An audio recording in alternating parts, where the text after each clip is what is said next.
Salut, moi c'est Arnaud. Bienvenue à toutes et tous dans ce nouvel épisode de Sur mon chemin. Aujourd'hui, je vous emmène dans un univers singulier de la série Six Feet Under.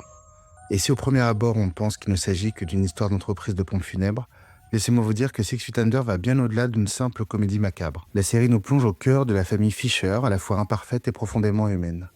À travers leur deuil, leur quête d'identité ou encore leur amour compliqué, on réalise que la mort n'est pas le sujet central, c'est plutôt la vie, ses doutes, ses émotions.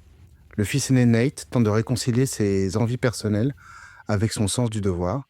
David, son frère, incarne l'un des premiers personnages homosexuels marquants de la télévision, à une époque où la représentation LGBTQIA+, restait très limitée. Claire, la Benjamine, offre une exploration touchante de la jeunesse en pleine quête de sens. Ce qui rend Six Feet Under si spécial, c'est la façon dont elle mélange drame et humour noir pour aborder des thèmes universels. La mort, le deuil, les secrets de famille ou encore la complexité des relations interraciales. Avec son ton audacieux, la série a ouvert la voie à toute une génération de programmes HBO qui ont osé sortir des sentiers battus. Côté casting, on retrouve Peter Krause en grand frère tourmenté, Michael C. Hall, oui, Dexter, dans le rôle aussi sensible qu'inoubliable, et Lorraine Ambrose, parfaite en ado en pleine rébellion. En fin de compte, Six Feet Under est une méditation sur notre humanité. Elle nous rappelle à quel point nos vies sont précieuses malgré nos failles, nos peurs, nos folies. C'est pour toutes ces raisons que je vous conseille de la découvrir ou de la redécouvrir.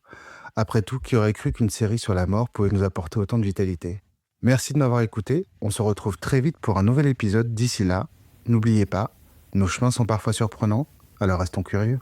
Je vous embrasse.